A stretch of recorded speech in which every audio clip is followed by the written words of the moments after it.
Invitation. We are very happy. Well, thank you so much. I'm very pleased to be here.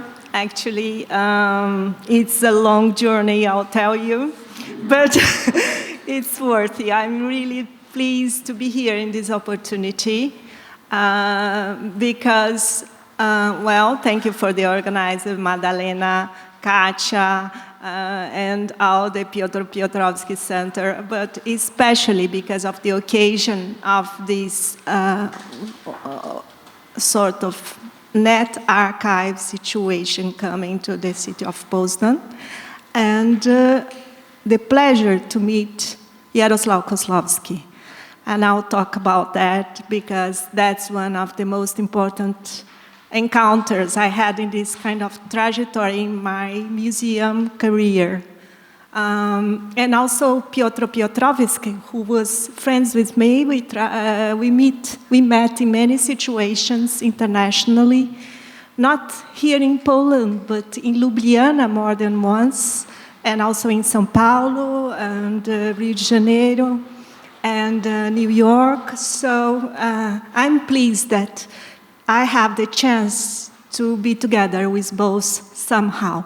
So in this situation, when I got the invitation, I was thinking maybe I just have a general approach to my career in the museum that lasts more than 2 decades, almost 3 decades now, in the Museum of Contemporary Art.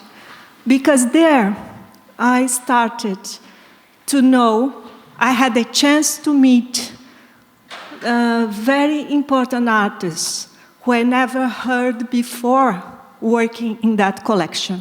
And then I found out that were very fruitful encounters that I would take a long time to understand what they were about. And listening to the interview, wonderful interview, we just listened, Jaroslaw Kozłowski talking about, I saw the connection that moved me during almost 27 years in this path, working with conceptual art in the museum, which has to do with a utopia, that art could be a place of exchange and friendship that moved these artists. And that was a real utopia.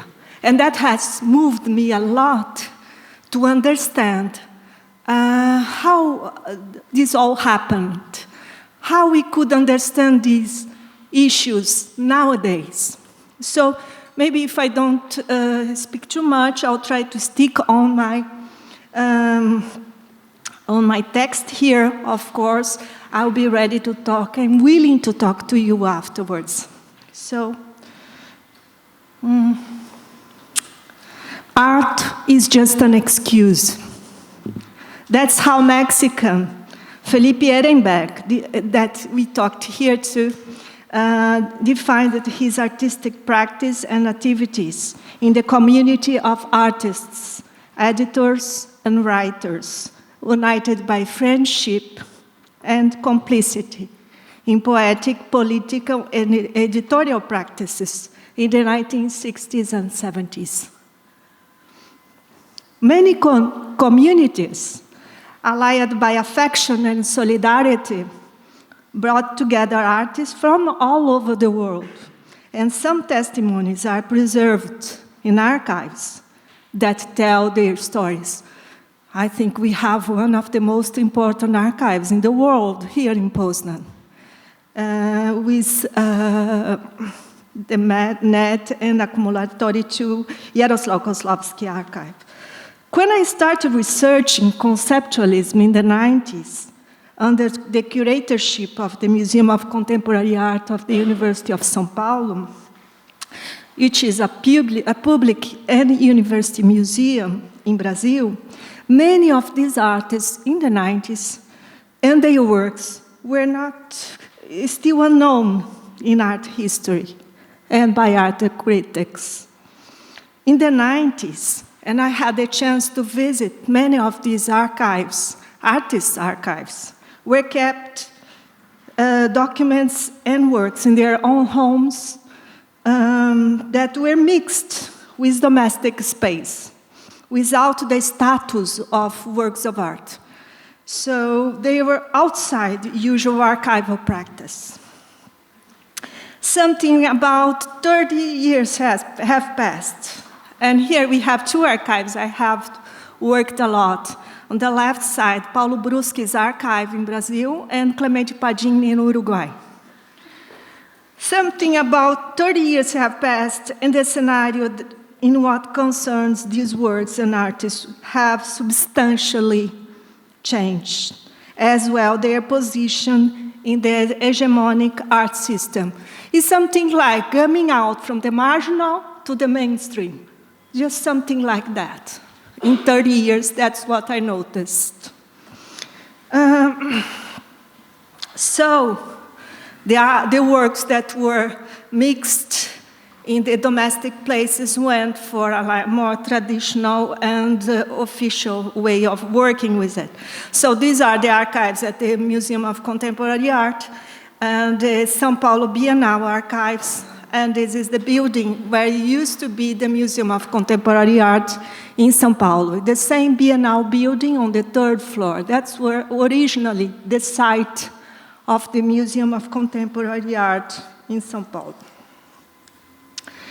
And that's why the preservation and the public access of the net archive here in Poznan is so important. That's staying the archive inside, preserved, where it was created, in the city of Poznan. This is a notion that we have to think about archives. It's a common territory, meaning that you have a proper language, institutions, history, and even concepts and ideas in common, where social memory lays. That's fundamental for working with the archives. And this is a fundamental condition also for building alternative art histories, as Piotrowski has stated in his anti-globalism sense.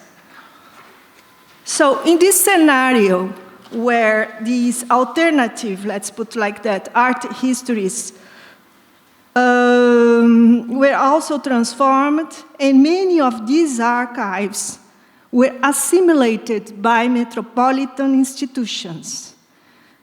And this fact would contribute to shift this production from a marginal place to the mainstream in history of contemporary art. And this is part of the dilemma I was talking about. Well, for me, the Museum of Contemporary Art, where I've worked for all my career, provide me the necessary infrastructure for research, because it's a public museum that has one of the most important collections of modern and contemporary art in Latin America, actually, as a public institution. So I was lucky enough to have the position of a researcher and curator all together.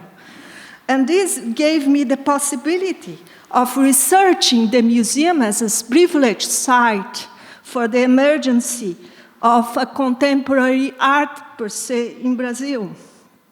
Because in the beginning, this museum is from 1963. Né? So the 1963, the origins of the museum was a first donation of an important collection of international modern art to the university. But then Walter Zanini came to think about the concept of what a contemporary museum could be. And he opened this scholar, art historian, critic, avant-gardist. Was very important to think about and to structure this idea of the museum and carried out curatorial experiments all over the time he stayed in the museum for 15 years. He took the museum as a laboratory for exchange and to curatorial experiments. And he started to mobilize the Male Art Network. And that was not said like that. That is, as a posteriori, the thinking about what he has done. But what he did was to open up the museum for experiments. Open up the museum for technological experiments, for artists to live there. We have exhibitions that artists could stay in the museum for 15 days, doing whatever they wanted. And this was in the time of dictatorship. We think about 64 to 85. We think about this museum from 63 to 78. It was just like that. We see some of these images here. And the collection of the international collection of conceptual art was formed during his years, these years of between 63 and 78, without buying any work. Everything was sent to the museum for the exhibition program. Because Zanini, he thought about the museum, and as using his words, as an operational space. Operational space linked to the demands of his time. That's the idea of operational for him, connecting the museum to the demands of his own time. And that meant experimenting with new technologies, video at that time, and that was very important on his program. So these are curatorial examples of experimentation and the search for unlimited communication. That was very important for dictatorial times, this unlimited communication, alliant to the market and censorship repression, tactics that made possible for a university museum in Brazil, meaning no funds for buying anything, had one of the most important collections of conceptual art and intermediate character in the continent. And this curatorial project is the basis of the research I've conducted there, which I'm going to talk a little bit now. So the artists would send the works to the museum, and they receive back just a catalog. So just proving they had been to the exhibition. And at that time, this museum was accredited as a real laboratory for artistic experimentation, creating a space for production, teaching, researching, exhibiting, and reception of art all together. So if we think about Jaroslaw Kozlowski, he's a professor, a curator, an archivist, an artist, all together. So that's not these kind of separating wholes. So, and the use of mail became operative in this network as it met some urgencies. It circumvented the lack of economic resources, updated artists with what was being done elsewhere. And in the case of museum, it made it possible to expand by calling for international exhibition, the collection of contemporary art without having to purchase anything. So, and of course, in the years of dictatorship, it meant freedom, and the works came from all over the world, especially from Eastern Europe. And I just got this match, Eastern Europe, South America, or Latin America, working in the collection. I did not have this idea beforehand. I just found out it made sense when I started to work on these almost 3,000 pieces that we have in the conceptual art collection that were kind of apart in the museum. Nobody wanted to work because it doesn't make sense for the modern paradigms. It doesn't make sense for the library. It was in the between, you imagine, in the 90s. So I was kind of, well, I want to face this challenge. Let's see what it talks to me about. And it talked about Eastern Europe also, among other things. Because it's interesting to see in these open call exhibitions, and this prospective exhibition was the exhibition in 1974, for which Jaroslaw Kozlowski sent his book, Grammar. I'm going to talk about it a little bit later. But these open calls, it was interesting to listen to Jaroslaw, Kozlowski talking about there was no hierarchy. They accepted everything. So this was something that happened in São Paulo too. There was no hierarchy. There was no thing, oh, this is not to be exhibited. It's not so good. I don't know these arts. There's nothing like that. Everybody that was sending was present in the exhibition. But they should not expect the works to be returned after the exhibition. Because, of course, they had no funds for returning anything, just the catalog. So the exhibition itself stayed in the museum and was forming the archives. So the principle of reciprocity, that's very important, reciprocity. The artist would send the work and would receive the catalog, where they could have the documentation of their participation.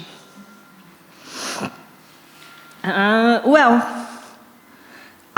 was lucky enough when I started this research, I could meet other curators that were working for this sort of alternative history, and critics and artists as well, as Piotr Piotrowski I talked about, Victor Miziano from Moscow, Zdenka Badanovic, a very good friend from Ljubljana. She was starting the East collection at the Moderna Galleria there too.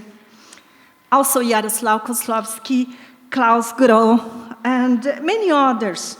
And that would create, among other Brazilian artists, as Paulo Bruschi, and Argentina Horácio Zabala, also Clemente Padim, many other artists from the region. It created a sort of enthusiasm, collective enthusiasm, when we started to think, well, these archives, they can talk to us today, right? So a key question guided me from the beginning when I started to research these archives. Why? One of the questions was, why were Southern conceptualism, at least until that decade, we are talking about the 1990s, 1997, 98 more or less, 1999 was the first exhibition where I exhibit, for instance, among other works, the grammar book by Jaroslaw Kozlowski, and this book, Poetics of Process, which is in Portuguese, talk about his work. I was pleased to see the book, among other books, in the exhibition at the Archive of Ideas, which is a wonder exhibition we're going to visit too. But one quick question that guided me from the beginning: why were Southern conceptualism, at least until that decade, absent from the hegemonic narratives of art history? A possible answer became clear throughout the research. These works frictioned, and by what we see today, still friction somehow the structures of the art museum as an optical instrument of vision in the service of modernity. Besides working with artists and works of art, I was thinking methodologically what was going on and why these works were kind of forgotten, were in oblivion. Nobody would like to or want to be interested, and didn't know anything about, or almost anything about them. And it has to do with the narrative of modernity. In the case of Brazil, the museums play a very important role in that. So the documentary character of the conceptual proposition underlines a claim for a distinct type of museum, modern museum, where the work document altogether, of a hybrid character, such texts, printed words, actions, photographs, records, and publications by artists, would be the basis through which the museum approaches the archive, to become accredited as an operating center for experimental investigation in various fields. So I am just going now giving some examples of this relationship of Eastern Europe and Latin America and South America through some curatorial work I've done. So, in consonance with what's, I'm just quoting this exhibition, Subversive Practices, which happened in Stuttgart in 2009. The idea was to invite many curators from Latin America and Eastern Europe to show works that had to do with the theme. And I thought that I should, instead of going in terms of national representation, I should talk about the exchange. And I did this talking about alternative nets, which called me too much attention, the relationship between Latin American and Eastern Europe. So, and I took that through photography, because I noticed the volume of photographies in our collection. The photography from Eastern Europe and from Latin America altogether. And I noticed that there was a point of connection there, because the photography became, in the 70s, a hybrid meeting place in Brazil and other places in Latin America. And here was the map that was in this exhibition. This exhibition was in Stuttgart and then also in São Paulo, Redes Alternativas, 2010. And so why was that? Because at that time, with repression and dictatorship from different directions, it was possible for any artist to have a clandestine laboratory, photograph laboratory at home. So they could make reproductions and send these photos around. So the Postal Service could link these places that were apart in dictatorships from the right wing or left wing. So also reproduction made the circulation of photographs in the mail art network a palpable item linked to the sense of touch. I'm not going on too much on this idea of touch, the sense of touch, but it's an important differential for this kind of exchange, because when physical files migrate to the digital register of virtual networks, we are talking about something completely different. So the importance of this medium called my attention for the similarities. And I'm going just to show some of some exhibitions, sites, and also some artists that participate in this exhibition. Here you have the exhibition in São Paulo, and some of the works that were sent to Brazil, and photograph works that were part of this exhibition. Christopher Disco, Critical Vehicles, Romuald Cutera. I put on more Polish artists, so maybe you could recognize among these examples some of the artists you know.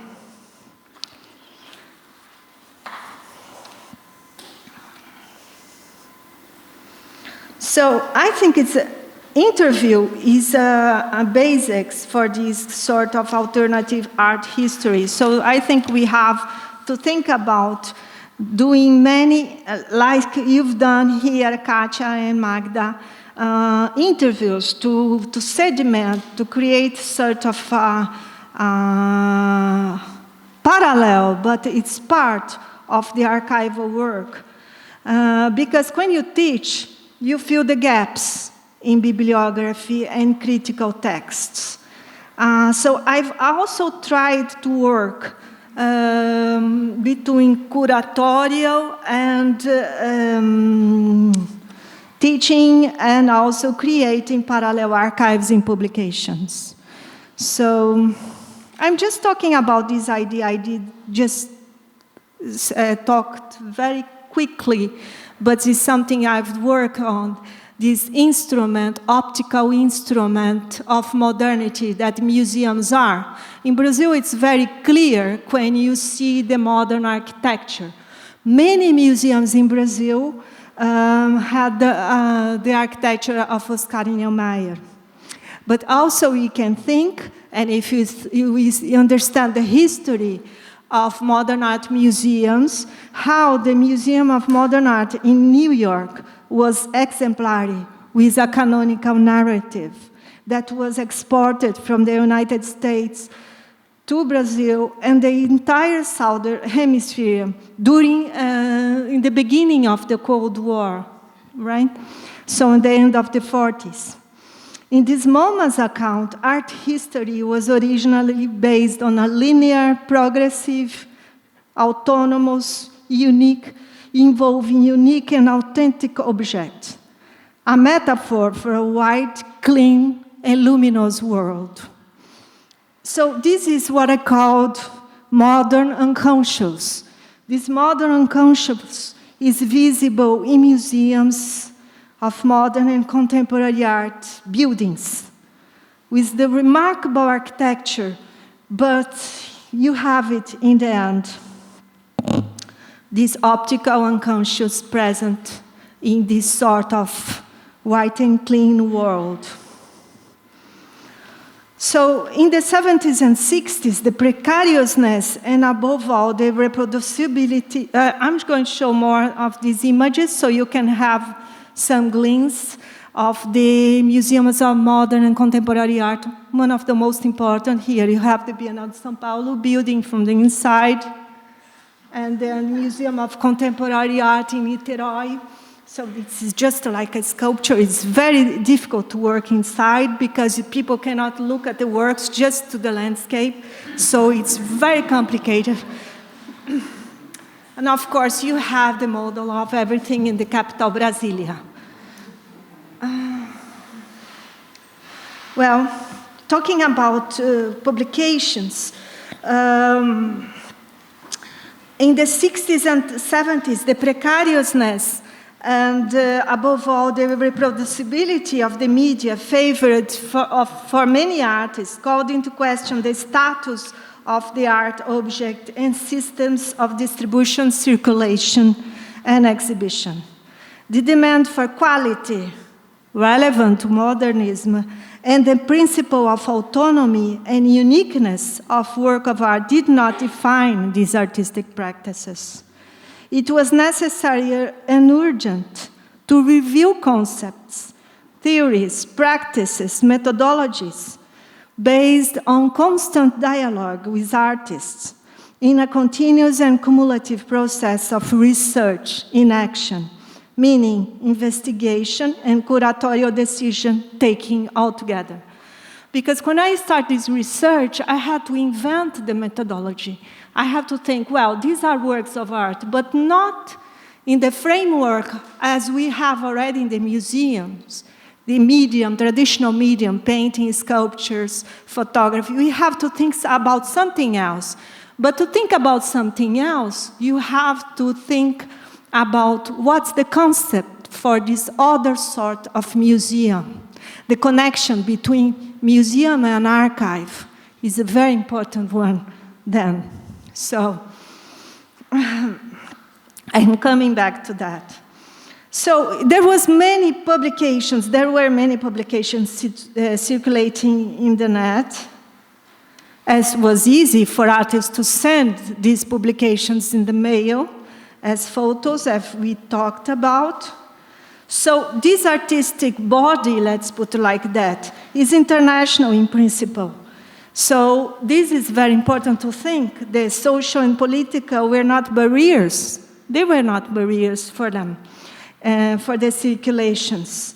And the beliefs were that aggregation was more valuable than competition and copyright. The artist's publication can circulate in the same space of the page, the historical document, and mix historical document and work, text and image, archive and exhibition. For many artists, the publication was, above all, a language laboratory, representing an effective possibility of political intervention, above all, through the opening of unofficial channels of communication of its circulation. I think the history of exhibition is a very important tool in a privileged method for art history research, as it dislocates the interest from the autonomous objects to the whole social, historical, political, and economic backgrounds. So if you think about the inadequacy of categories that have been used for centuries within the art field, they evoke the contradiction between the modern paradigms of origin, uniqueness, quality, autonomy, and the characteristics of artistic practices based on reproducibility with an intermediate bias. Between the equivalence between exhibitions and editions, for instance. Exhibitions and editions. The analogy of concrete poetry we say in Portuguese, ver and ler, see and read, all together, seeks to concretize the idea of creating new media and audience, new readings and space. Is it a book or a multiple, a poem or a sculpture? And I start with this work by Júlio Plaza, a Spanish artist living in exile in Brazil. And he asked the concrete poet Augusto de Campos to write a poem for the introduction of his book Objetos in 1969. And he did, together with Augusto de Campos, the poet, concrete poet, a whole other publication. I show these first objects because it started my doubt of what and how to work with these works that are not from the library and not from the collection. They are kind of lost in this kind of inadequacy. They were. So we have much curatorial work together with the museum staff, reviewing the documentation and cataloging practice. We had like almost 10 years with the librarians and archivists to get to the category artists publication, which was included in the catalog of the integrated library system of the University of São Paulo. That seems like, oh, that's nothing. It is not, because we are looking through all the categories of all books and find out you have to open something else, and you have to have a battle with the mind system, which is the most difficult of all. Well, and some publications we have in the exhibition, in the collection. And then comes my meeting point, who is Jaroslaw Kozłowski.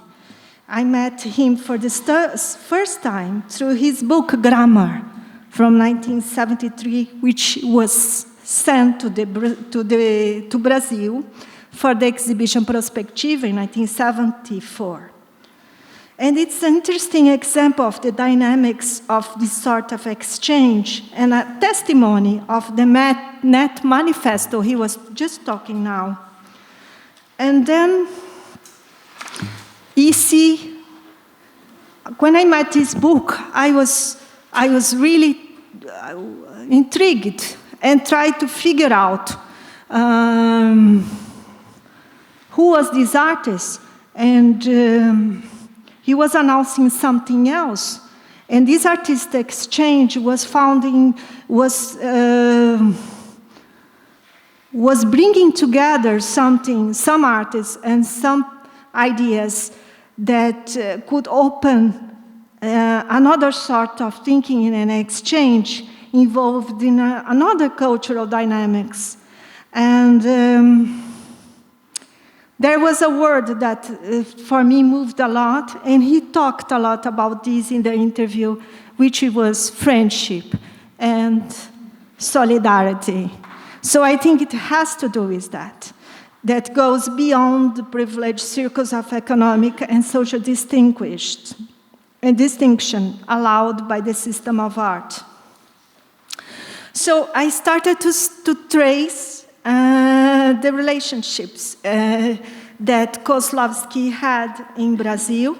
So I found some invitations that of the accumulatory 2 exhibitions that he sent, not him, but Angelo de Aquino, his partner, Brazilian friend, sent to Walter Zanini, because Angelo de Aquino was trying to convince Zanini that he was in the right path.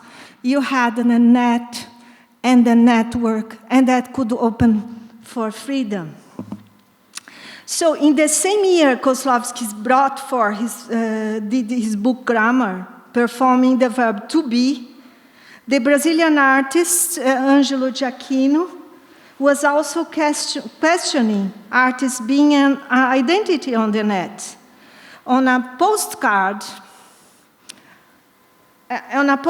signed by Aquino reads, "I am Jaroslaw Kozlowski," together with the stamped printed that states "lie."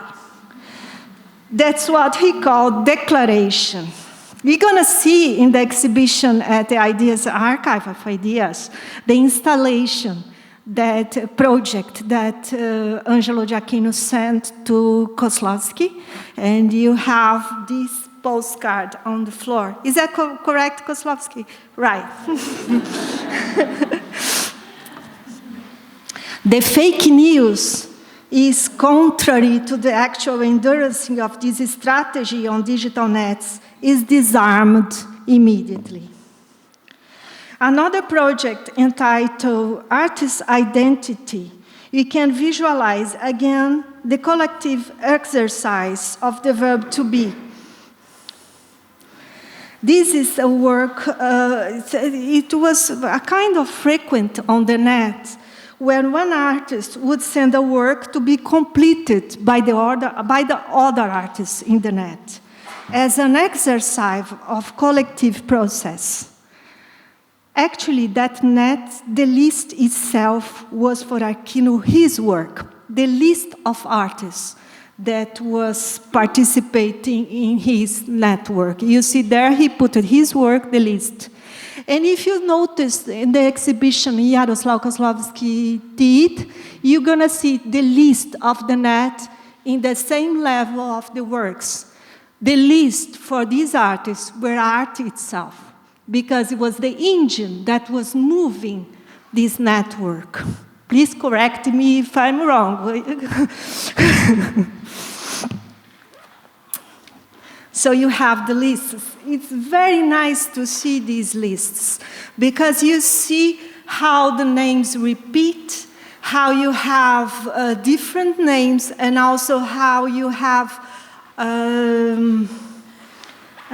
this sort of frequent of the same actors or artists there. Então, inspired by his exhibition organized by Kozlowski in Accumulatory 2 in Poland, Angelo de Aquino organized some exhibitions. Katia mentioned that in a shop window in Rio de Janeiro. It's called Veste Sagrada, the shop, and he organized the exhibitions in this shop window. We can see in the list of the participants in this alternative gallery space, we note the same group of artists as a sign of reciprocity and brotherhood in Mayo. Friends that many times have never met in person. That's very interesting. Many of them have never met in person, but were connected in solidarity within this net.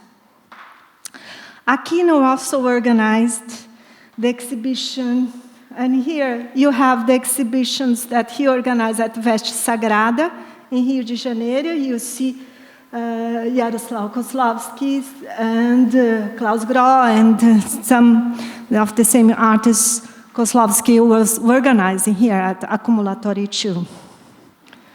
And then he convinced Aquino, Zanini to organize an exhibition in the museum, 6 conceptual artists in 73. All this happening in 73, the same year that Kozlowski was doing his identity exercise in grammar. So beyond the canonical narratives of art, these exchanges denote the path of artistic relations between Brazil and Poland in those trying years, and express the multiple manifestations of the verb to be in the field of art? Well, Russian critic Victor Misiano, who I was pleased to participate in some of his projects also, comparing artistic activities in the 90s, post-collapse of the communist regime, and the first decade of the 21st century, observes how social and political process engender distinct forms of relationships in artists' communities. He notes how confidential communities, initially based on the principle of friendship, we could notice in the discourse of Kozlovsky the friendship, the meaning of friendship, how it moved to operative communities, more guided by the appeals of the global market. Collaboration and solidarity are active principles in many projects that brought together forms of life and art that combine in collective actions in the 70s. NET is one of them, Accumulatory 2. The publishing houses, Bogest Press, Libro Acción Libre, the Mexicans, Felipe Ehrenberg and Marta Elion, during their exile in England. These are artists. There are many examples of that. We have Other Books and Soul by the Mexican Ulises Carrion, Amsterdam, Klaus Groh, who fed an important network also of Latin American artists in the International Artists Cooperation, Gis Running with Small Press and Communication, Art Pool in Budapest, Guillermo Daislo with Ediciones Mimbri in Chile, and Poetry Factory, among other examples. Today, the ethics of male art, which seem to integrate each member in a larger group, ultimately transcending the individual, may sound weird to artists from younger generations. So we come to current dilemmas, in my point of view. What about the present? Which are these current dilemmas? In what ways could these archives and works that testify to these relationships still emerge or points out directions in the current political and social contexts? How these archives may be mobilized to reveal other stories on the margins of the hegemonic narrative? How could they be revealed in contrast or reverse of our own times? How can we understand the term periphery as an existential position able to share, despite political and economic consideration, analytical and conceptual tools that stand as a sort of guide for a common epistemological resistance that I suppose was part of what Ryotorovsky's intellectual effort maybe was about in the art history field. When we question the idea of modernity, coloniality is also questioned, as, especially for art, Latin America, modern and colonial are the two sides of the same coin. The idea of progress that has guided modernity has proved to be catastrophic, and the COVID-19 pandemic is one of the most recent effects. The connection between progress and catastrophe, as well as the connection between fascism and colonialism, are crucial to current debates. Progress is the avatar of modernity and the other side of coloniality, as I've said. And in many places in the epistemological South, the idea of modern, for centuries, made local values, systems of knowledge and practice, and way of doing things in the most different areas insignificant or invisible. Thus, we seek to question how the transversal East-South relations delineate another cartography capable of suggesting curatorial practice and share critical reflections beyond modern parameters and a linear idea of time and center-periphery dichotomies. I believe that we can indicate some points for reflection based on a non-linear narrative, meaning based on interruptions, shocks, absences. I take the example of the archive of Uruguayan Clemente Padim. It's an example of the turbulent period in which the Latin American artists lived during the Cold War period.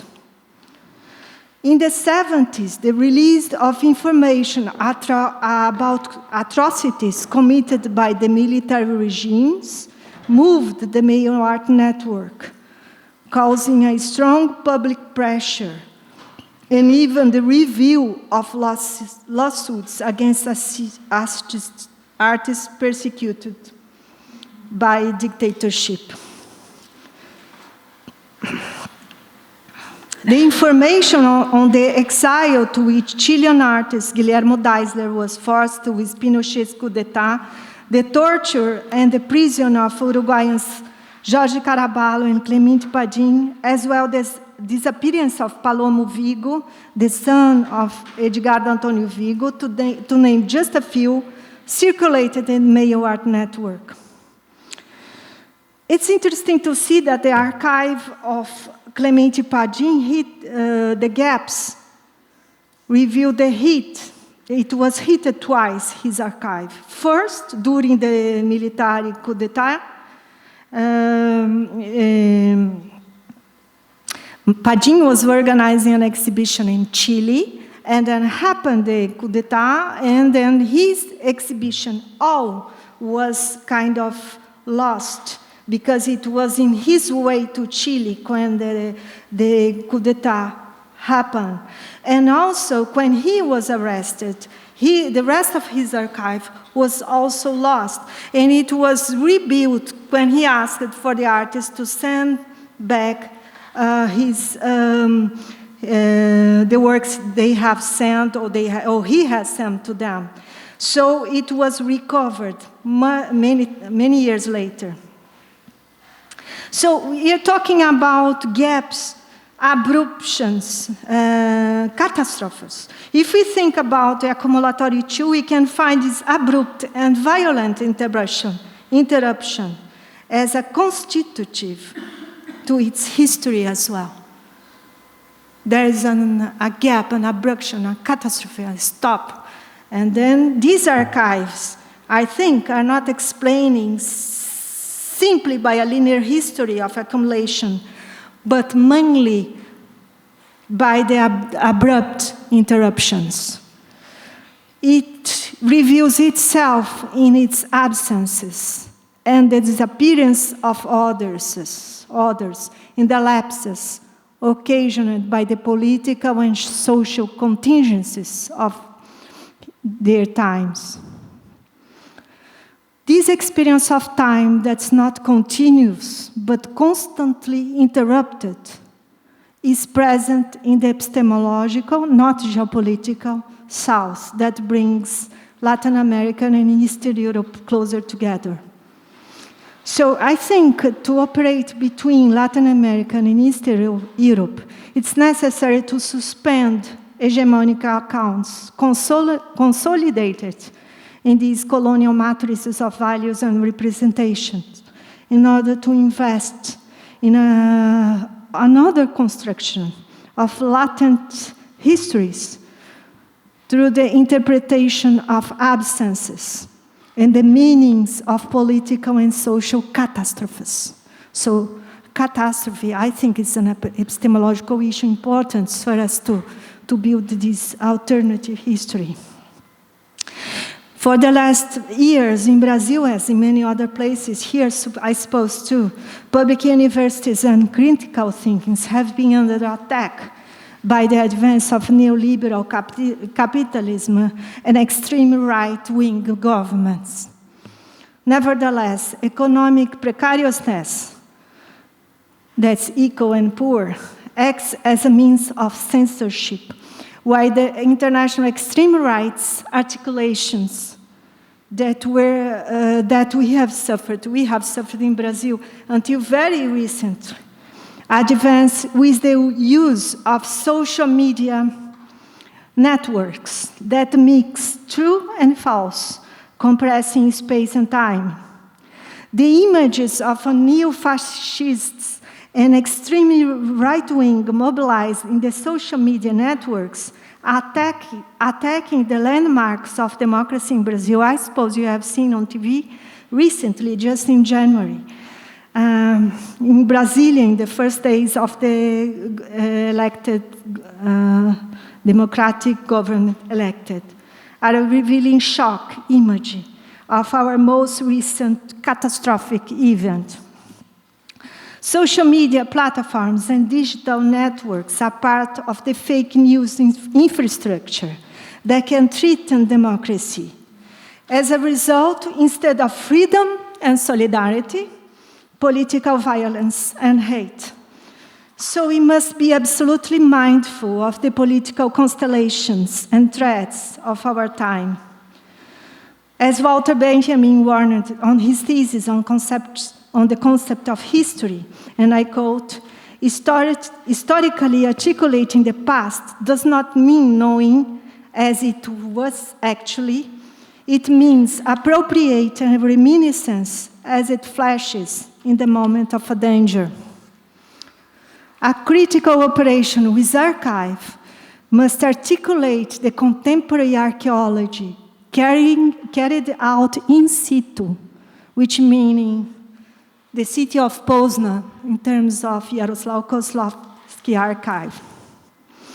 That is, taking the works and documents in the archive as material testimonies that speak of a specific time space, but always dialectically confronting them with the challenges of our own historical time.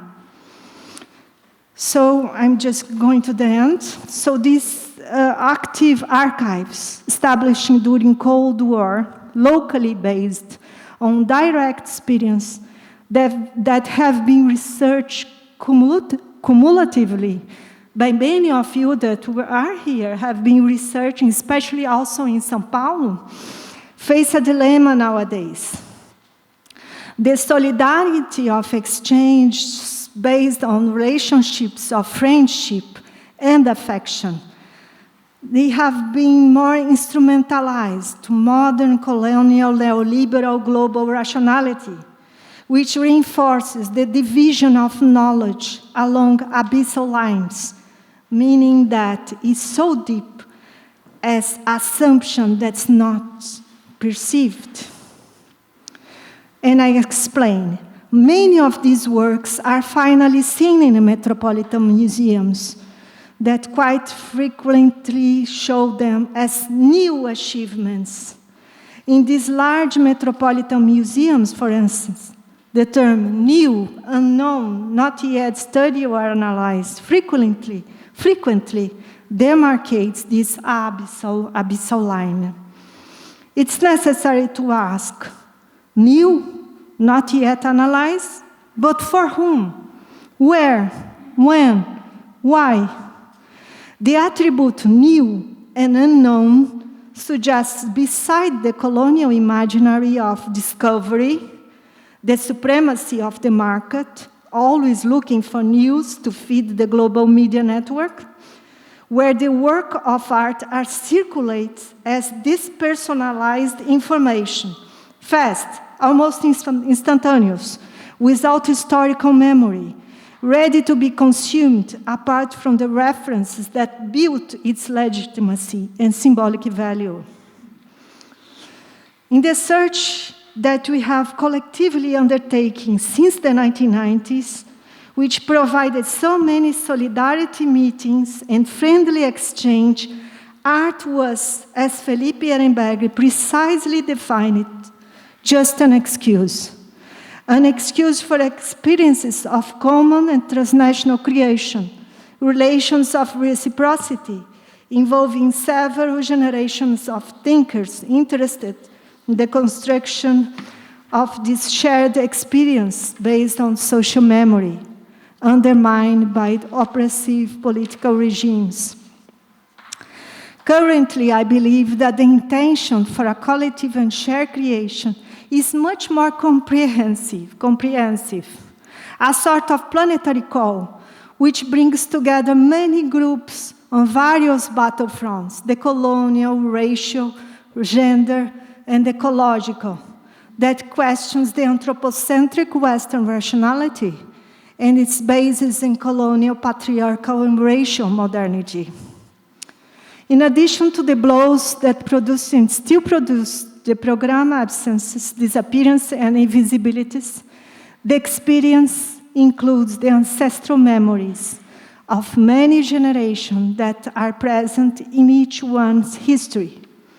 It can be reenacted by experience, sometimes directly suggested.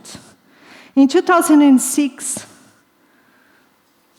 as a co-curator of the Biennale, I had the chance to invite Jaroslaw Kozłowski to the 27th São Paulo Biennale. The work he created, especially for the occasion, was entitled United World Utopian Version. Nothing more contemporary than this installation, a long dining table with places for many different nationalities, sitting peacefully, side by side, in equal conditions. The table stood in the big exhibition space as a sort of Net's archetypal image, enacting a sense of solidarity and sharing of a common place of exchange. If we think about the archives of the 70s and the many investigations they have motivated among us that are here today, it's not explained, of course, by the works and documents in themselves, but also and mainly by the adherence to the ethical principles that generated these same archives, such as dialogue, trust, solidarity, respect for diversity, and reciprocity. Principles that supported the resistance and the search for alternative paths, where art was just an excuse for other ways of being in the world. Thank you.